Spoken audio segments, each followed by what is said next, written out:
Chapitre 15.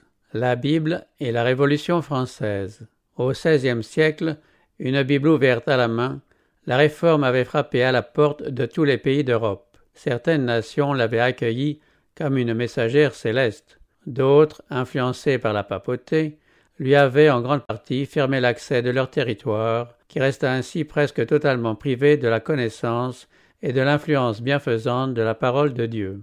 Parmi ces derniers, il faut ranger la France, où la lumière pénétra de bonne heure, où, des siècles durant, la vérité et l'erreur furent aux prises, et où le mal finit par triompher et la lumière céleste par être bannie.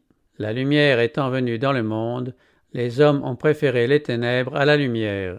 Aussi, la nation française tout entière a-t-elle récolté les fruits de ses semailles.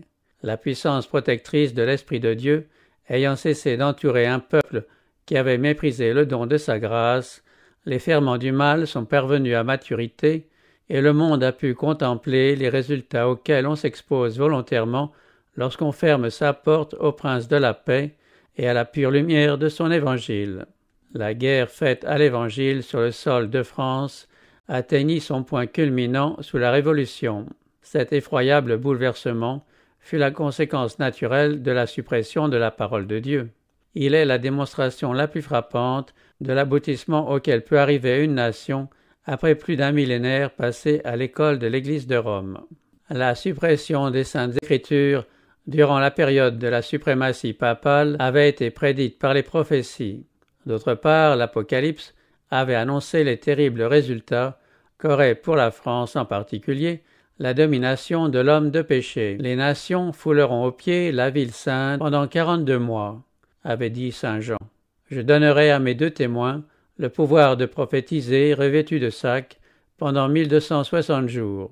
Quand ils auront achevé leur témoignage, la bête qui monte de l'abîme leur fera la guerre, les vaincra et les tuera. Et leurs cadavres seront sur la place de la grande ville, qui est appelée dans un sens spirituel Sodome et Égypte, la même où leur Seigneur a été crucifié. Et, à cause d'eux, les habitants de la terre se réjouiront et seront dans l'allégresse, et ils s'enverront des présents les uns aux autres, parce que ces 2 prophètes ont tourmenté les habitants de la terre. Après 3 jours et demi, un esprit de vie, venant de Dieu, entra en eux, et ils se tinrent sur leurs pieds, et une grande crainte s'empara de ceux qui les voyaient. Les périodes 42 mois et 1260 jours, mentionnées dans ce passage, sont un seul et même laps de temps, à savoir celui pendant lequel l'Église de Dieu devait être opprimée par celle de Rome. Les 1260 années de la suprématie papale commencèrent en l'an 538 de notre ère et devaient par conséquent se terminer en 1798. À cette dernière date, une armée française entra dans Rome, s'empara du pape et le conduisit en exil à Valence où il mourut. On ne tarda pas à élire un nouveau pape, mais la curie fut incapable de rétablir son ancienne puissance. Cependant, la persécution des fidèles disciples du Sauveur ne dura pas jusqu'à la fin de la période des 1260 années. Dans sa miséricorde envers son peuple, Dieu abrégea la durée de cette cruelle épreuve. En prédisant la grande affliction qui allait être le lot de son Église, le Sauveur avait dit « Et si ces jours n'étaient abrégés, personne ne serait sauvé. Mais à cause des élus, ces jours seront abrégés. » Grâce à l'influence de la Réforme, la persécution prit fin avant 1798. Au sujet des 2 témoins, le prophète ajoute « Ce sont les 2 oliviers et les 2 chandeliers qui se tiennent devant le Seigneur de la terre. Ta parole, dit le psalmiste, est une lampe à mes pieds et une lumière sur mon sentier. » Les 2 témoins représentent les Écritures de l'Ancien et du Nouveau Testament. L'un et l'autre témoignent de l'origine et de la perpétuité de la loi de Dieu. L'un et l'autre proclament le plan de la rédemption. Les symboles, les sacrifices et les prophéties de l'Ancien Testament annoncent un sauveur à venir. Les évangiles et les épîtres du Nouveau Testament nous parlent d'un sauveur déjà venu et qui répond exactement aux symboles et aux prophéties. Je donnerai à mes 2 témoins, lisons-nous dans l'Apocalypse, le pouvoir de prophétiser, revêtus de sacs pendant 1260 jours. Durant la plus grande partie de cette période, les 2 témoins de Dieu ont connu une période d'obscurité relative. La puissance papale s'est efforcée de soustraire au peuple la parole de vérité et de produire de faux témoins qui en contredisaient le témoignage. Le temps où les deux témoins prophétisèrent vêtus de sac est celui où les saintes écritures étaient proscrites par les autorités civiles et religieuses, où leurs témoignages étaient falsifiés, où l'effort réuni des hommes et des démons tendait à en détourner les esprits, où ceux qui osaient en proclamer les vérités sacrées étaient traqués, ensevelis dans des cachots, torturés, martyrisés pour leur foi, ou obligés d'aller demander une retraite aux forteresses de la nature, aux rochers et aux antres de la terre. C'est alors que les deux témoins prophétisèrent, vêtus de sac. Ce ministère, ils le poursuivirent pendant toute la période des 1260 années. Aux époques les plus sombres, il y eut des hommes fidèles qui aimaient la parole de Dieu et qui, jaloux de sa gloire, reçurent de son auteur sagesse, puissance et autorité pour annoncer la vérité. Si quelqu'un veut leur faire du mal, du feu sort de leur bouche et dévore leurs ennemis. Et si quelqu'un veut leur faire du mal, il faut qu'il soit tué de cette manière. Ce n'est jamais impunément qu'on foule aux pieds la parole de Dieu. Le sens de cette terrible sentence est donné dans le dernier chapitre de l'Apocalypse. Je le déclare à quiconque entend les paroles de la prophétie de ce livre. Si quelqu'un y ajoute quelque chose, Dieu le frappera des fléaux décrits dans ce livre. Et si quelqu'un retranche quelque chose des paroles du livre de cette prophétie, Dieu retranchera sa part de l'arbre de la vie et de la ville sainte décrits dans ce livre.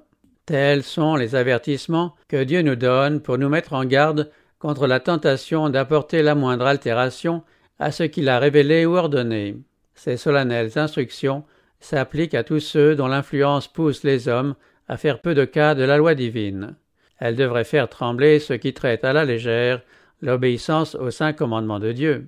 Tous ceux qui mettent leurs opinions au-dessus de la révélation divine, qui altèrent le sens clair et évident des Écritures en vue de se procurer un avantage particulier ou afin de se conformer au monde, prennent sur eux une redoutable responsabilité. Le critère qui servira à éprouver tous les hommes, c'est la parole écrite, la sainte loi de Dieu. Tous ceux que ce code infaillible déclarera coupables seront condamnés. Quand ils auront achevé ou seront sur le point d'achever leur témoignage, la bête qui monte de l'abîme leur fera la guerre, les vaincra et les tuera. La période pendant laquelle les deux témoins devaient rendre leur témoignage revêtus de sac se termina en 1798. Vers la fin de leur ministère exercé dans l'ombre, la puissance représentée par la bête qui monte de l'abîme allait leur faire la guerre. Durant des siècles, les autorités civiles et ecclésiastiques de plusieurs États européens avaient été, par l'intermédiaire de la papauté, dirigées par Satan. Mais ici, on assiste à une nouvelle manifestation de sa puissance. Sous prétexte d'une grande vénération pour les saintes Écritures, la tactique constante de Rome avait été de les tenir scellés dans une langue inconnue et de les mettre ainsi hors de la portée du peuple. Sous cette domination, les deux témoins avaient prophétisé vêtus de sac. Mais un nouveau pouvoir, la bête qui monte de l'abîme, devait surgir et livrer une guerre ouverte à la parole de Dieu. Et leurs cadavres seront sur la place de la grande ville, qui est appelée dans un sens spirituel Sodome et Égypte, là même où leur Seigneur a été crucifié. La grande ville, dans les rues de laquelle les deux témoins sont tués et où gisent leurs cadavres, est appelée dans un sens spirituel Égypte. De toutes les nations dont l'Écriture nous rapporte l'histoire, c'est l'Égypte qui a le plus effrontément nié l'existence de Dieu et foulé aux pieds ses commandements. Aucun monarque ne s'était jamais révolté plus audacieusement contre l'autorité du ciel que le pharaon d'Égypte. Quand Moïse lui apporta un message de la part de Dieu, il lui répondit avec hauteur « Qui est l'Éternel pour que j'obéisse à sa voix en laissant aller Israël? Je ne connais point l'Éternel, et je ne laisserai point aller Israël. » Tel est le langage de l'athéisme. Or, la nation représentée ici par l'Égypte devait également refuser de reconnaître les droits du Dieu vivant. Elle devait faire preuve d'une incrédulité semblable et défier de la même façon le Créateur des cieux et de la terre. La grande ville est aussi appelée dans un sens spirituel Sodome. La corruption de Sodome se manifestait plus spécialement par sa luxure. Ce péché devait également caractériser la nation qui allait accomplir cette prophétie. Il ressort donc des paroles du prophète que, peu avant l'an 1798, un gouvernement sortant de l'abîme devait s'élever pour faire la guerre à la parole de Dieu. Dans le pays où les deux témoins allaient être réduits au silence, on devait voir s'étaler l'athéisme de Pharaon et la luxure de Sodome. Cette prophétie a reçu l'accomplissement le plus frappant dans l'histoire de la France. Au cours de la Révolution, en 1793, le monde vit pour la première fois une assemblée d'hommes nés et élevés en pays civilisé et s'arrogeant le droit de gouverner la nation la plus policée de l'Europe, s'unir pour renier unanimement la vérité la plus haute qui soit accessible à l'homme, la foi en la divinité et en son culte. La France est la seule nation du monde qui ait officiellement osé lever la main contre l'auteur de l'univers. Il y a eu, et il y a encore, bon nombre de blasphémateurs et d'incrédules en Angleterre, en Allemagne, en Espagne et ailleurs. Mais la France occupe une place à part dans les annales de l'humanité, étant le seul État qui, par une décision de son Assemblée législative, ait déclaré l'inexistence de Dieu et dont la vaste majorité de sa population, tant dans la capitale qu'en province, ait accueilli cette nouvelle par des danses et des chants de joie. À la même époque, la France manifesta aussi le caractère de Sodome. Au cours de la Révolution, on put constater un état de corruption analogue à celui qui attira la colère de Dieu sur cette ville coupable de l'Antiquité. L'histoire, comme la prophétie, établit un rapport entre l'athéisme et l'impudicité. En relation intime avec les lois contre la religion se trouvait celle qui attaquait le mariage. L'engagement le plus sacré existant entre deux êtres humains et dont la permanence est indispensable à la conservation de la société, était réduit à l'état de simple contrat civil de nature transitoire et que deux personnes peuvent contracter et rompre à volonté.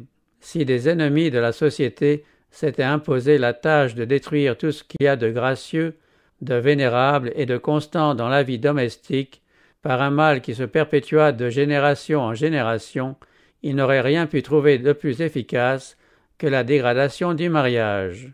Sophie Arnould, actrice célèbre par son esprit, appelait l'union libre le sacrement de l'adultère. Où leur Seigneur a été crucifié, dit la prophétie. Ce détail prophétique s'était également réalisé. Aucun pays, au cours de son histoire, n'avait manifesté autant d'inimitié que la France contre Jésus-Christ, contre sa parole et contre ses vrais disciples. Par les persécutions qu'elle avait fait subir au cours des siècles aux confesseurs de l'Évangile, elle avait réellement crucifié le Seigneur dans la personne de ses disciples. Siècle après siècle, le sang des saints avait coulé à flots. Pendant que les Vaudois dans les montagnes du Piémont donnaient leur vie pour la parole de Dieu et le témoignage de Jésus, les Albigeois faisaient, en France, le même sacrifice et pour la même cause. Au jour de la Réforme, les Huguenots avaient également versé leur sang pour conserver ce qu'il y a de plus cher au cœur humain, la conscience. Traités en parias, ils avaient vu leur tête mise à prix. Pour chasser comme des fauves, ils avaient subi la mort après d'affreuses tortures. Le roi et les nobles, des femmes de haute naissance et de délicates jeunes filles, s'étaient rassasiés du spectacle de l'agonie des martyrs de Jésus. Ceux de leurs descendants qui restaient encore en France au XVIIIe siècle se cachaient dans les montagnes du Midi, et là, sous le nom d'Église du désert, ils conservaient la foi de leurs pères. Quand ils osaient se réunir de nuit sur le flanc des montagnes ou dans les landes désertes, c'était au risque d'être traqués par les dragons du roi et condamnés à une vie d'esclavage sur les galères. Les hommes les plus purs, les plus nobles et les plus distingués de France vivaient dans les chaînes ou exposés aux plus horribles tortures dans la promiscuité des bandits et des assassins. Plus humainement traités étaient ceux qui, sans armes et sans défense, tombant à genoux et se recommandant à Dieu, étaient fusillés de sang-froid. Des centaines de vieillards, de femmes inoffensives et d'enfants innocents, surpris en pleine assemblée, étaient laissés inanimés sur les lieux. En parcourant le versant des montagnes où ces infortunés chrétiens avaient coutume de se réunir, on voyait souvent, tous les 4 pas, des corps morts qui jonchaient le chemin et des cadavres suspendus aux arbres. Leur pays, dévasté par l'épée, la hache et le bûcher, fut transformé en un vaste et lugubre désert. Ces atrocités se perpétraient non pas en un temps de ténèbres et d'ignorance, mais dans le siècle poli de Louis XIV, siècle où les arts et les sciences étaient cultivés et où les lettres florissaient et où les théologiens de la cour et de la capitale, savants et éloquents, se paraient des grâces de la douceur et de la charité. Mais le plus noir des forfaits, le plus atroce des crimes enregistrés par l'histoire, fut le massacre de la Saint-Barthélemy. Le monde frémit encore d'horreur au souvenir de ce lâche et cruel attentat. Sous la pression des dignitaires de l'Église, ce crime fut autorisé par le roi de France. Une cloche de l'église de Saint-Germain-l'Auxerrois, retentissant dans le silence de la nuit, donna le signal de la tuerie.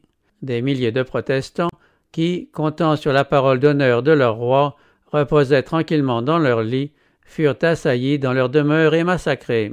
De même que le Christ avait été le conducteur invisible de son peuple lorsqu'il l'arracha à l'esclavage de l'Égypte, de même Satan fut le chef invisible de ses sujets dans cet horrible égorgement qui se poursuivit dans Paris 7 jours durant, les 3 premiers avec une indicible fureur.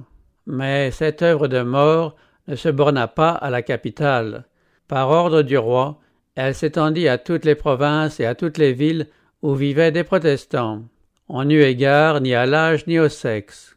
On n'épargna ni l'enfant à la mamelle, ni le vieillard aux cheveux blancs. Nobles et paysans, jeunes et vieux, mères et enfants, tous étaient également immolés. Le massacre dura 2 mois entiers dans toutes les parties de la France. 70 000 âmes environ, la fleur de la nation, périrent. Quand la nouvelle de ce crime parvint à Rome, la joie du clergé ne connut pas de bornes. Le cardinal de Lorraine récompensa le messager d'un don de 1000 couronnes. Le canon de Saint-Ange se fit entendre en signe de joyeux salut. Les cloches de toutes les églises sonnèrent à toute volée. Les feux de joie transformèrent la nuit en jour. Et Grégoire XIII, accompagné des cardinaux et d'autres dignitaires ecclésiastiques, se rendit en procession à l'église de Saint-Louis, où le cardinal de Lorraine chanta le Te Deum. Une médaille fut frappée pour commémorer l'événement. Le pape Grégoire envoya la rose d'or à Charles IX, et 4 mois après, il écoutait complaisamment le sermon d'un prêtre français célébrant ce jour de joie et d'allégresse où le Saint-Père reçut l'heureuse nouvelle et alla solennellement rendre grâce à Dieu et à Saint-Louis. On peut encore voir au Vatican les 3 fresques de Vasari représentant le meurtre de Coligny, le roi décidant le massacre en conseil et le massacre lui-même. L'esprit infernal qui poussa à la Saint-Barthélemy présida aussi aux scènes de la Révolution. Jésus-Christ y fut déclaré un imposteur, et le cri de ralliement des incrédules qui le désignaient était « Écrasons l'infâme ». Le blasphème et la luxure marchaient de pair. Des hommes abjects, des monstres de cruauté et de vice, étaient comblés d'honneur. Hommage suprême rendu à Satan, tandis que Jésus-Christ, la personnification de la vérité, de la pureté et de l'amour désintéressé, était crucifié à nouveau. La bête qui monte de l'abîme leur fera la guerre, elle les vaincra et les tuera. Comme on vient de le voir, la puissance athée qui gouverna la France sous la Révolution et le règne de la Terreur livra en effet à Dieu et à sa parole une guerre sans précédent dans l'histoire. L'Assemblée nationale abolit le culte de la divinité. Les exemplaires de la Sainte Écriture furent ramassés et brûlés publiquement avec toutes les marques du mépris. La loi de Dieu était foulée aux pieds. La célébration publique du culte chrétien, du baptême et de la scène fut interdite. Le repos hebdomadaire fut supprimé et remplacé par le décadi. Des inscriptions placées bien en vue sur les cimetières déclaraient que la mort est un sommeil éternel. On affirmait que, loin d'être le commencement de la sagesse, la crainte de Dieu était le commencement de la folie. Tout culte religieux, sauf celui de la liberté et de la patrie, fut prohibé. L'évêque constitutionnel de Paris eut le principal rôle dans une comédie impudente et scandaleuse qui fut jouée en présence de l'Assemblée nationale. Il vint, recouvert de ses ornements sacerdotaux, pour déclarer à la barre de la Convention que la religion qu'il avait enseignée tant d'années avait été inventée de toutes pièces par les prêtres et qu'elle n'avait aucun fondement ni dans l'histoire ni dans la vérité sacrée. Dans les termes les plus solennels et les plus explicites, il nia l'existence de la divinité dont il avait été le prêtre, annonçant qu'il allait désormais dédier sa vie au culte de la liberté, de l'égalité, de la vertu et de la morale. Il déposa alors devant l'Assemblée ses insignes épiscopaux et reçut du président de la Convention l'accolade fraternelle. Plusieurs prêtres apostats suivirent l'exemple de ce prélat. Et, à cause d'eux, les habitants de la terre se réjouiront et seront dans l'allégresse, et ils s'enverront des présents les uns aux autres, parce que ces deux prophètes ont tourmenté les habitants de la terre. La France avait réduit au silence la voix de ces deux témoins. La parole de vérité, étendue comme un cadavre dans ces rues, mettait dans la joie ceux qui haïssaient les restrictions et les exigences de la loi divine. On outrageait publiquement le Dieu du ciel. Comme certains pécheurs d'autrefois, on s'écriait « Comment Dieu saurait-il ? Comment le Très-Haut connaîtrait-il » Avec une hardiesse dans le blasphème dépassant presque toute conception, un prêtre du nouvel ordre s'écriait « Dieu, si tu existes, venge les injures faites à ton nom. Je te défie. Tu gardes le silence. Tu n'oses pas lancer les éclats de ton tonnerre. Qui, après ceci, croira encore à ton existence ?» Écho frappant des paroles de Pharaon. « Qui est l'Éternel pour que j'obéisse à sa voix? Je ne connais pas l'Éternel. » L'insensé dit en son cœur « Il n'y a point de Dieu. » De ceux qui pervertissent la vérité, il est dit « Leur folie sera manifeste pour tous. » Quand la foule eut répudié le culte du Dieu vivant, de celui dont la demeure est éternelle, elle ne tarda pas à glisser dans une idolâtrie dégradante. En la personne d'une comédienne, le culte de la raison fut inauguré sous les auspices de l'Assemblée nationale et des autorités civiles et législatives. Les portes de la Convention s'ouvrirent toutes grandes pour livrer passage à une bande de musiciens à la suite de laquelle les membres du conseil municipal entrèrent en procession solennelle, chantant un hymne à la liberté et escortant comme objet de leur culte futur une femme voilée dénommée la déesse Raison. Dès qu'elle se trouva dans l'enceinte, on la dépouilla solennellement de son voile et elle prit place à la droite du président. On reconnut alors une actrice de l'opéra. C'est à cette femme, considérée comme le meilleur emblème de la raison, qu'allèrent les hommages publics de la Convention nationale. Cette cérémonie impie et ridicule eut une certaine vogue. L'instauration de la déesse Raison fut renouvelée et imitée dans toutes les parties de la France où l'on voulut se montrer à la hauteur de la Révolution. Chaumette introduisit le culte de la raison en ces termes « Législateur, le fanatisme a cédé la place à la raison. Ses yeux louches n'ont pu soutenir l'éclat de la lumière. Aujourd'hui, un peuple immense s'est porté sous ses voûtes gothiques où, pour la première fois, on a entendu la vérité. Là, les Français ont célébré le seul vrai culte, celui de la liberté, celui de la raison. Là, nous avons formé des vœux pour la prospérité des armes de la République. Là, nous avons échangé des idoles inanimées pour la raison, pour cette image animée, le chef-d'œuvre de la nature. Lorsque la déesse fut amenée devant la Convention, le président la prit par la main et dit en se tournant vers l'Assemblée « Mortels, cessez de trembler devant le Dieu que vos prêtres ont créé. Ne reconnaissez plus désormais d'autre divinité que la raison. Je vous présente sa plus noble et sa plus pure image. S'il vous faut des idoles, n'apportez plus vos hommages qu'à celle-ci. Tombe devant l'auguste Sénat de la liberté, ô voile de la raison. » Après avoir reçu l'accolade du président, l'idole, montée sur un char magnifique, fut conduite, au milieu d'un immense concours de peuple, à la cathédrale Notre-Dame pour y figurer la divinité. Placée sur un autel élevé, elle reçut les adorations de tous les spectateurs. Cette cérémonie fut suivie d'un autodafé de livres pieux, y compris la Bible. La société populaire de la section du musée entra au conseil en criant « Vive la raison !» et, portant au bout d'un bâton les restes d'un livre encore fumant, elle annonce que les bréviaires, les missels, les heures, les oraisons de Sainte Brigitte, l'Ancien et le Nouveau Testament ont expié dans un grand feu sur la place du temple de la raison toutes les sottises qu'ils ont fait commettre à l'espèce humaine. Le papisme avait commencé le travail qu'achevait l'athéisme. Les leçons de Rome avaient entraîné la France dans une crise sociale, politique et religieuse qui la précipitait vers la ruine. En parlant des horreurs de la Révolution, certains auteurs en jettent la responsabilité à la fois sur le trône et sur l'Église. En toute justice, ces excès doivent être attribués à l'Église, qui avait empoisonné l'esprit des rois au sujet de la réforme, qualifiée par elle d'ennemi de la couronne et d'élément de discorde fatale à la paix de la nation. Le génie de Rome avait inspiré les cruautés inouïes et la terrible oppression exercée par l'autorité royale. En revanche, l'esprit de liberté avait marché de pair avec la parole de Dieu. Partout où l'Évangile avait été reçu, les yeux s'étaient ouverts. Les chaînes de l'ignorance, du vice et de la superstition, le plus avilissant des esclavages, avaient été brisées. On s'était mis à penser et à agir en hommes. Ce que voyant, les monarques avaient tremblé pour leur despotisme et Rome s'était empressée d'attiser leurs craintes jalouses.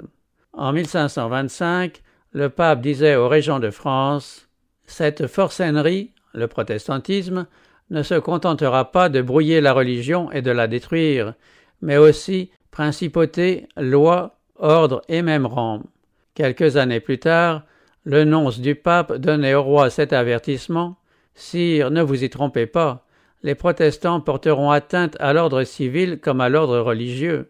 Le trône est en danger tout autant que l'autel.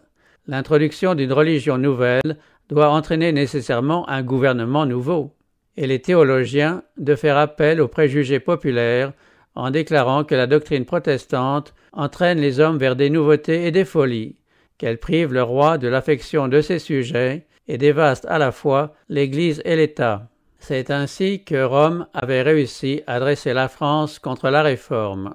Les enseignements des Écritures auraient au contraire implanté dans les esprits et les cœurs des principes de justice, de tempérance, de vérité, d'équité et de bienveillance, principes qui sont la pierre angulaire de la prospérité nationale. La justice élève une nation, c'est par la justice que le trône s'affermit. L'œuvre de la justice sera la paix, et le fruit de la justice, le repos et la sécurité pour toujours. Celui qui est soumis à la loi divine ne faillira pas non plus au respect des lois de son pays. Celui qui craint Dieu honorera le roi dans l'exercice de ses attributions justes et légitimes. Les dirigeants de la France ne se doutaient guère, hélas, des conséquences de leur fatale politique lorsqu'ils prohibèrent les Écritures et bannirent ses disciples, lorsque, siècle après siècle, des hommes intègres, éclairés, consciencieux, ayant le courage de leurs convictions et la foi qui consent à souffrir pour la vérité, avaient été condamnés aux galères, consumés sur les bûchers ou enterrés vifs dans de sombres cachots. Des myriades d'autres avaient cherché leur salut en passant à l'étranger. Et cela dura 250 ans à partir des débuts de la Réforme. Il n'y eut peut-être pas une génération de Français au cours de cette longue période qui ne fut témoin de la fuite éperdue des disciples de l'Évangile devant la fureur de leurs persécuteurs. Emportant avec eux leurs arts et leurs industries, dans lesquels ils excellaient généralement, leur intelligence et leur esprit d'ordre, ils allèrent, au détriment de la France, enrichir les pays qui leur donnaient asile. Si, au cours de ces 3 siècles, la main active de ces exilés avait cultivé le sol national, si leur talent industriel avait perfectionné ses usines, si leur génie créateur avait enrichi sa littérature et cultivé ses sciences, si leur sagesse avait dirigé ses conseils, si leur bravoure s'était donné libre carrière sur ses champs de bataille, si leur équité avait rédigé ses lois, et si la religion de l'Évangile avait formé les consciences, quelle ne serait pas aujourd'hui la gloire de la France? Grande, prospère, heureuse, elle eût servi de modèle à tous les peuples de la terre. Au lieu de cela, un fanatisme aveugle et inexorable chassait du sol français les maîtres de la vertu, les champions de l'ordre et les vrais soutiens du trône. En disant aux hommes qui auraient pu assurer la gloire de leur patrie « Vous avez le choix entre l'exil et le bûcher », on consomma la ruine de l'État. Et, comme il ne resta plus de conscience à proscrire, plus de religion à traîner sur la roue, plus de patriotisme à exiler, on eut la Révolution et ses horreurs. La fuite des Huguenots avait été suivie en France d'une décadence générale. Des villes industrielles florissantes tombèrent à rien. Des régions fertiles demeurèrent en friche. À une période de progrès sans précédent succédèrent le marasme intellectuel et le déclin moral.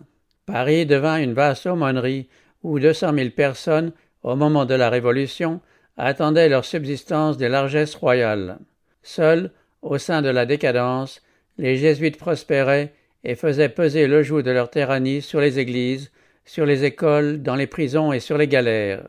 L'Évangile aurait apporté à la France la solution des problèmes politiques et sociaux qui déjouaient l'habileté de son clergé, de son roi et de ses législateurs, et qui finirent par plonger le pays dans l'anarchie et la ruine. Malheureusement, sous la tutelle de Rome, le peuple avait oublié les enseignements bénis du Sauveur, se résumant dans l'amour du prochain. On l'avait détourné de la voie du désintéressement. On n'avait pas censuré le riche opprimant le pauvre, ni secouru le pauvre dans sa servitude et sa dégradation. L'égoïsme du riche et du puissant était devenu de plus en plus dur et cruel. Depuis des siècles, une noblesse prodigue et dissolue écrasait le paysan. Le riche pillait le pauvre, et chez le pauvre, la haine allait en grandissant. Dans plusieurs provinces, les nobles étaient seuls propriétaires fonciers, et la classe laborieuse, à la merci des propriétaires, était soumise aux exigences les plus exorbitantes. Accablée d'impôts par les autorités civiles et par le clergé, la classe moyenne et la classe ouvrière étaient chargées d'entretenir à la fois l'Église et l'État. Le bon plaisir des nobles était considéré comme la loi suprême. Les fermiers et les paysans pouvaient mourir de faim, leurs oppresseurs n'en avaient cure. Les intérêts exclusifs des propriétaires devaient toujours passer en premier. La vie du travailleur agricole était une existence de misère. Ses plaintes, si jamais il s'avisait d'en faire entendre, étaient accueillies avec un superbe mépris. Les tribunaux donnaient toujours raison aux nobles contre le paysan. Les juges se laissaient publiquement acheter et les caprices des aristocrates avaient force de loi. En vertu de ce système, la corruption était générale. Des impôts arrachés au peuple, la moitié à peine trouvait le chemin du trésor royal ou épiscopal. Le reste était gaspillé. Et les hommes qui appauvrissaient ainsi leurs concitoyens étaient eux-mêmes exempts d'impôts et avaient droit, de par la loi ou la coutume, à toutes les charges de l'État. La cour vivait dans le luxe et la dissipation. Les classes privilégiées comptaient 150 000 membres, et pour suffire à leur gaspillage, des millions de leurs concitoyens étaient condamnés à une vie de dégradation sans issue. La cour se livrait au luxe et à la dissipation. Toutes les mesures du gouvernement étaient considérées avec méfiance par les administrés. Avec une aristocratie endurcie et corrompue, avec des classes inférieures indigentes et ignorantes, avec des finances obérées et un peuple exaspéré, il n'était pas nécessaire d'être prophète pour prédire ce qui devait arriver. En ces temps de relâchement, Louis XV se signala pendant plus d'un demi-siècle par son indolence, sa frivolité et sa sensualité. C'était en vain qu'on le pressait de faire des réformes. S'il voyait le mal, il n'avait ni le courage ni le pouvoir d'y parer. Aux avertissements de ses conseillers, il répondait invariablement « Tâchez de faire durer les choses aussi longtemps que je vivrai. Après ma mort, il arrivera ce qu'il pourra. » Il ne prédisait que trop bien le sort qui attendait la France par cette parole souverainement égoïste « Après moi, le déluge ». En jouant sur la jalousie des rois et des classes dirigeantes, Rome les avait poussés à maintenir le peuple dans un état de servitude, sachant très bien qu'en affaiblissant l'État, elle affermissait d'autant son ascendant sur la nation entière. Sa politique clairvoyante lui enseignait que, pour asservir les peuples, il faut enchaîner les âmes et leur ôter toute velléité de liberté. Or, la dégradation morale résultant de cette politique était 1000 fois plus lamentable que les souffrances physiques. Privé du pur évangile, saturé de fanatisme, le peuple était plongé dans l'ignorance, la superstition et le vice, et par conséquent il ne savait pas se gouverner. Tel était le plan de Rome, mais le dénouement fut tout autre. Au lieu de retenir les foules dans une aveugle soumission à ses dogmes, elle avait fait des incrédules et des révolutionnaires. Considéré par le peuple comme inféodé aux oppresseurs, le romanisme récolta sa haine. Le seul Dieu, la seule religion que l'on connut étant le Dieu de Rome et les enseignements de Rome, on considéra l'avarice et la cruauté de l'Église comme les fruits légitimes de l'Évangile, et l'on ne voulut plus en entendre parler. Rome ayant dénaturé le caractère de Dieu et perverti ses exigences, on rejeta la Bible et son auteur. Au nom des Écritures, la papauté avait exigé une foi aveugle en ses dogmes. Par réaction, Voltaire et ses collaborateurs rejetèrent entièrement la parole divine et semèrent à pleine main le poison de l'incrédulité. Rome avait écrasé le peuple sous son talon de fer et maintenant, dans leur horreur de la tyrannie, les masses dégradées et brutalisées rejetaient toute contrainte. Furieux d'avoir trop longtemps rendu hommage à une brillante fiction, le peuple rejeta également la vérité et le mensonge. Confondant la liberté avec la licence, les esclaves du vice exultèrent dans leur liberté imaginaire. Au commencement de la Révolution, par concession royale, le peuple obtint aux États généraux une représentation supérieure en nombre à celle du clergé et de la noblesse. La majorité gouvernementale se trouvait donc entre ses mains. Mais il n'était pas en état d'en user avec sagesse et modération. Dans sa hâte de redresser les torts dont elle avait souffert, une populace aigrie par la souffrance et par le souvenir des vieilles injustices entreprit aussitôt de reconstruire la société et de se venger des auteurs de son dénuement.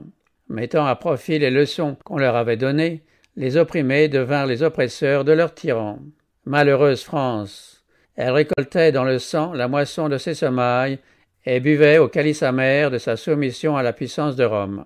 C'est sur l'emplacement même où, sous l'influence du clergé, avait été élevé le premier bûcher à l'intention des réformés que la Révolution dressa la première guillotine. C'est à l'endroit même où, au XVIe siècle, les premiers martyrs de la foi réformée avaient été brûlés, qu'au XVIIIe furent guillotinées les premières victimes de la vindicte populaire. En rejetant l'Évangile qui lui eût apporté la guérison, la France avait ouvert toute grande la porte à l'incrédulité et à la ruine. Le joug des lois divines secoué, on s'aperçut que les lois de l'homme étaient impuissantes à endiguer la marée montante des passions humaines, et la nation sombra dans la révolte et l'anarchie. La guerre à la parole de Dieu inaugura une ère connue dans l'histoire sous le nom de règne de la terreur. La paix et le bonheur furent bannis des foyers et des cœurs. Personne n'était en sécurité. Celui qui triomphait aujourd'hui était demain accusé et condamné. La violence et la luxure avaient libre cours. Le roi, le clergé et la noblesse furent livrés aux atrocités d'une populace en démence. L'exécution du roi excitant la soif de vengeance, les hommes qui avaient décrété sa mort le suivirent bientôt à la guillotine. Le massacre général de tous ceux qui étaient suspects d'hostilité à la Révolution fut décidé. Les prisons étaient combles. À un certain moment, elles n'abritaient pas moins de 200 000 captifs. Dans les villes de province, on n'assistait qu'à des scènes d'horreur. La France était devenue un champ clos où s'affrontaient des foules en proie à la fureur de leur passion. À Paris, où les tumultes succédaient aux tumultes, les citoyens étaient partagés en factions, ne visant qu'à leur extermination mutuelle. Pour comble de malheur, la France avait sur les bras une guerre dévastatrice avec les grandes puissances. Le pays était acculé à la faillite, les armées réclamaient leurs soldes arriérés, Paris était réduit à la famine, les provinces étaient ravagées par des brigands et la civilisation faisait place à l'anarchie. Le peuple, hélas, n'avait que trop bien retenu les néfastes leçons de la cruauté que Rome lui avait si patiemment enseignées, et le jour des rétributions était enfin venu. Ce n'étaient plus maintenant les disciples de Jésus qu'on jetait dans les cachots et qu'on entraînait à l'échafaud. Il y avait longtemps qu'ils avaient été ou égorgés ou contraints de s'exiler. Rome recevait maintenant les coups mortels de ceux qu'elle avait habitués à verser, d'un cœur léger, le sang de leurs frères. La persécution dont le clergé de France avait donné l'exemple pendant tant de siècles se retournait maintenant contre lui avec une redoutable rigueur. Le sang des prêtres ruisselait sur les échafauds, les galères et les prisons, autrefois pleines de huguenots, se peuplaient maintenant de leurs persécuteurs. Enchaînés à leurs bancs et tirant l'aviron, des prêtres expérimentaient à leur tour les supplices qu'ils avaient si gaiement infligés aux doux hérétiques.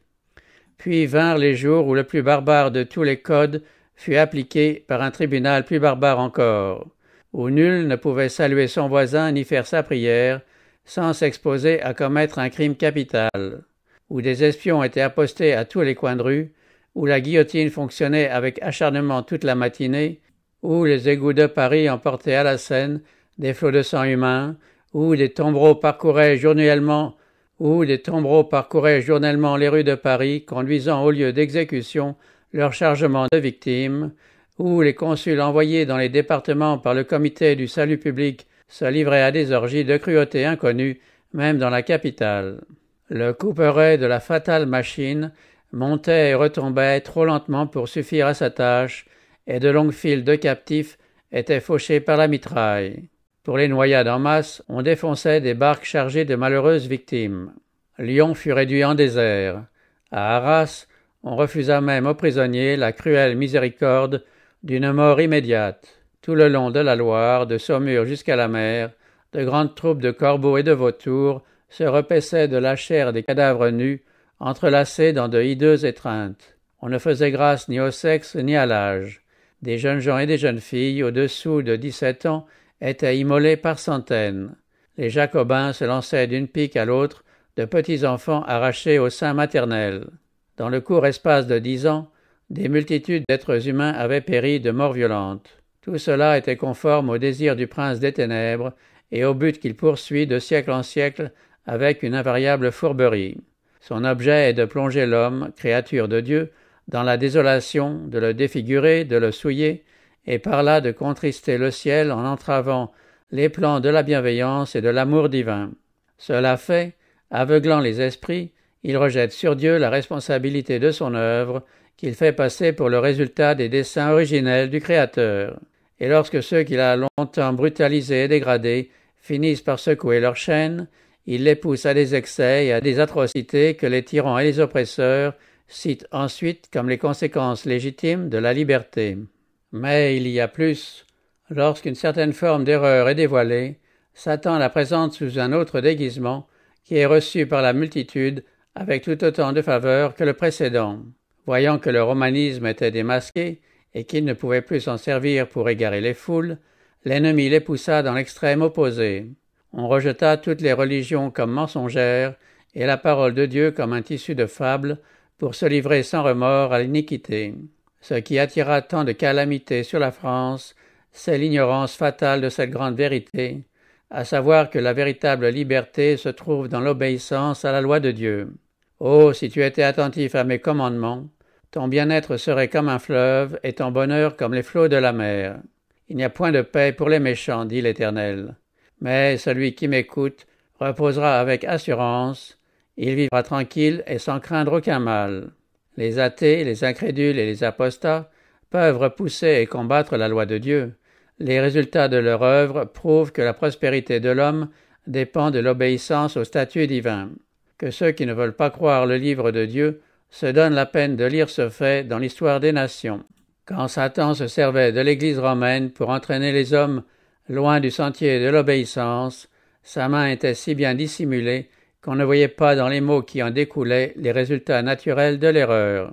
En outre, sa puissance était à tel point neutralisée par l'Esprit de Dieu que son système ne pouvait produire tous ses fruits.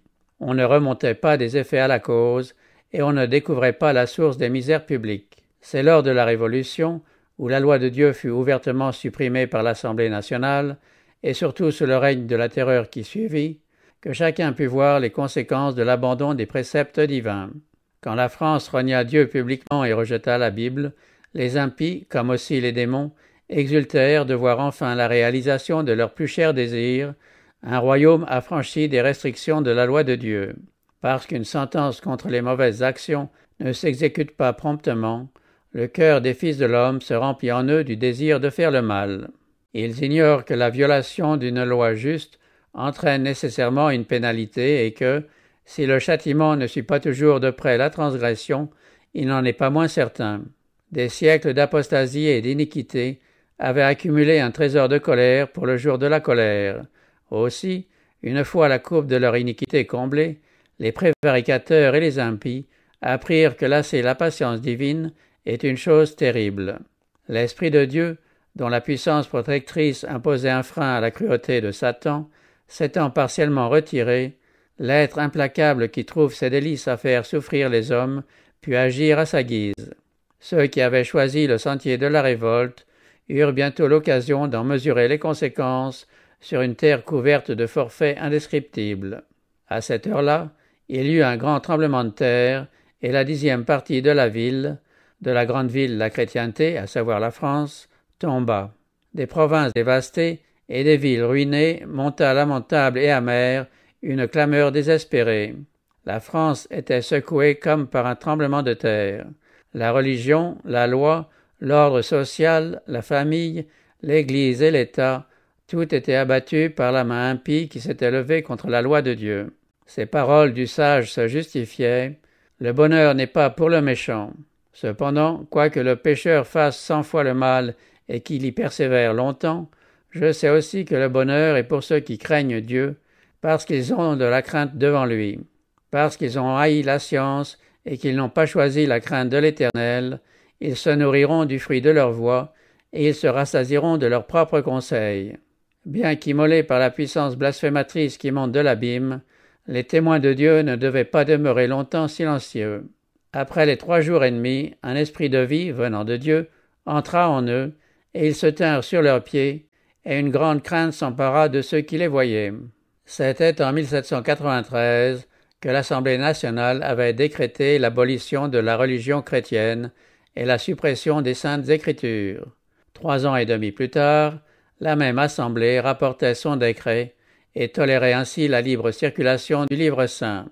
Le monde, épouvanté à la vue des débordements qui avaient suivi la répudiation de l'Évangile, reconnut la nécessité de la foi en Dieu et en sa parole comme base de la vertu et de la morale. Cela était écrit. Qui as-tu insulté et outragé? Contre qui as-tu élevé la voix? Tu as porté tes yeux en haut sur le sein d'Israël. C'est pourquoi, voici, je leur fais connaître, cette fois, je leur fais connaître ma puissance et ma force, et ils sauront que mon nom est l'Éternel. Le prophète ajoute au sujet des 2 témoins, et ils entendirent du ciel une voix qui leur disait, « Montez ici. » Et ils montèrent au ciel dans la nuée, et leurs ennemis les virent. Depuis que la France a fait la guerre aux témoins de Dieu, ils ont été plus honorés que jamais. En 1804 fut fondée la Société biblique britannique et étrangère. Elle fut suivie de l'organisation en Europe de plusieurs sociétés semblables et de sociétés auxiliaires. En 1816 avait lieu la fondation de la Société biblique américaine et en 1818 de celle de la Société biblique protestante de Paris. Quand fut organisée la Société biblique britannique, les Saintes Écritures étaient imprimées en 50 langues. Depuis, elles l'ont été en plus de 800 langues et dialectes. Au cours des 50 années qui précédèrent l'année 1792, on ne s'était guère occupé des missions étrangères. Aucune société nouvelle ne s'était formée et peu d'églises se préoccupaient d'évangéliser les païens. Mais vers la fin du XVIIIe siècle, un grand changement se produisit. On se lassa du rationalisme et l'on commença à éprouver le besoin d'une révélation divine et d'une religion expérimentale. À partir de cette époque, l'œuvre des missions a pris un développement sans précédent. Les progrès dans l'art de l'imprimerie ont très sensiblement aidé à la propagation des Saintes Écritures. Les facilités de communication d'un pays à l'autre, la disparition des barrières élevées par les préjugés et les exclusivismes nationaux, ainsi que la chute du pouvoir temporel, ont frayé la voie à la diffusion de la parole de Dieu. Depuis 1871, les Saintes Écritures se vendent sans entrave dans les rues de Rome, et elles se répandent actuellement dans toutes les régions habitées du globe. L'incrédule Voltaire disait « Je suis là d'entendre répéter que 12 hommes ont fondé la religion chrétienne. Je prouverai qu'il suffit d'un seul homme pour la renverser. » Il y a bientôt 2 siècles que cet écrivain est mort. Des millions de sceptiques se sont joints à lui dans sa guerre contre les oracles de Dieu. Or, loin d'être extirpés, là où il y avait 100 exemplaires au jour de Voltaire, il y en a 10 000, que dis-je, il y en a 100 000 aujourd'hui. Pour parler avec un réformateur, les Écritures sont une enclume qui a déjà usé bien des marteaux. Le Seigneur ajoute « Toute arme forgée contre toi sera sans effet, et toute langue qui s'élèvera en justice contre toi, tu la condamneras. » La parole de notre Dieu subsiste éternellement. Les œuvres de ses mains sont fidélité et justice. Toutes ses ordonnances sont véritables, affermie pour l'éternité, faite avec fidélité et droiture. Ce qui est édifié sur l'autorité humaine tombera, mais ce qui repose sur le rocher immuable de la parole de Dieu subsistera éternellement.